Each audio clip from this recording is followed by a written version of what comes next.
መንግስቲ ካብ ጽባሕ ለውጥ ጀሚሩ ጸገማት በሰላም ንምፍታሕ ዘለዎ ጽኑዕ ዓቕሚ ብተግባር ከም ዘርአ ሚኒስተር ሰላም መሐመድ ኢድሪስ ገሊጾም እቶም ሚኒስተር ኣብ ስራሕቲ ህንጸት ሰላምን ብሄራዊ ምርድዳእን መብርሂ ሂቦም እዮም መንግስቲ ቅድሚ ለውጥ ዝነበሩ ስብራት ፖለቲካ ንምጽጋን ዝኾነ ይኹን ጸገም ፖለቲካ ብዘተ ክፍታሕ ከም ዘለዎ ግልጽ ይቅዋም ብምሓዝ በርክት ዝበሉ ስጉምትታት ከም ዝወሰደ ረድዮም በዚ ድማ ኢትዮጵያ ናብ ዝተሓላለኸ ጸገም ዘእቱ ኣተሓሳስባን ልምምድ ፖለቲካ ነጸላ ተረኻተ ስራሕቲ ምፍታሕ ብስፍሓት ከም ዝተወገነ እውን ወሲኾም ገሊጾም ብዙ ፖለቲካ ሐሳብ ያላቸው አካላት ወደ ሀገር ውስጥ እንዲገቡ እድል ፈጥሯል ብርክት ዝበለ ሐሳብ ፖለቲካ ዘለዎም አካላት ናብ ውሽጥ ሀገር ንከኣቱ ዕድል ፈጢሩ እዩ እዚ ጥራሕ አይኮነን ለመሳርሕ ፖለቲካ ዝጥቀመሎም ዝተፈላለዩ ጉዳያት ንክኽፈት ተገይሩ እዩ በሐሳብ ፖለቲካ ተኣሲሮም ዝነበሩ ተኣረምት ንክፍትሑን ተገይሩ እዩ ካብቲ መዓልቲ ርእሱ ጀሚሩ ቀጻንለት ዘለዎ መልክዕ እዚ ናይ ለውጥ ሓይሊ ለሰላም ለይደራደር ጽኑዕ ቁዋም ከም ዘሎ መግለጺ እዩ እና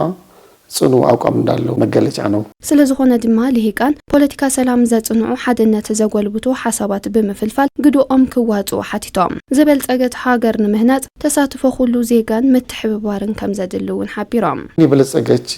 ሀገር የመገንባት ጠንካራ ሀገር የመገንባት ህልም አለ ለበለጸት ሀገር ምህናጽ ጥንክርት ሀገር ምህናጽ ህልም አለና እዩ እዚ ለመግባር ድማ ጽኑዕ መሰረት ሰላም ህም ለኾነ ልፍለጥ ምዃኑ ምርአይ ንኽእሊና ማለት እዩ ብልጽግና ምዕባል ልሰብኽ ልዕቤት ዝሰርሕ መንግስቲ በዘይ ሰላም ከም ዘይኸውን ስለልፈልጥ ማለት እዩ በሐፈሻ እቶም ልተሰርሑ ስራሕቲ እንተሪኢና መሳርሒ ኩናት ለሓዙ አካላቱን በሰላማዊ መንገድ መጽዮም አፈላላይ ፖለቲካ ገዲፎም ናብ ሰላም ልክመጹ መንግስቲ ጻውዒቱ ማለት እዩ ጽኑ ሐሳብ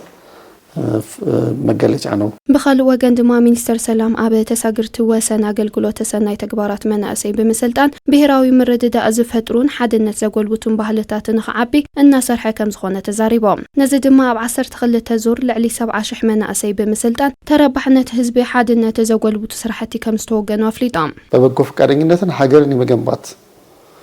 አብሮነትን የመገንባት በስራሕቲ ሰናይ ተግባር ሀገር ምህናጽ ሓድነት ምጽናዕ ባህልን ከዓብ ወሰን ተሸጋሪ ብዝኾነ መንገዲ ሓድነትን ብልሃንጽ መልክዕ ኣብ ዝሕዚ እዋን ኣብ መበል 12 ዙር ልዕሊ 70,000 መናእሰይ ብምስልጣን ኣብ ተወለድሉ ተይኾነስ ኣብ ካልኦት ከባቢታት ብምውፋር ባህሎም ንክፈልጡ ናይ ካልኦት ባህሊ ድማ ንከፋልጡ ኣብ ህዝብታት ሓድነት ልከዓብ ንምግባር ዘኽእል ስራሕቲ ተሰሪሖም እዮም የሚያስችሉ ስራዎች ተሰርተዋል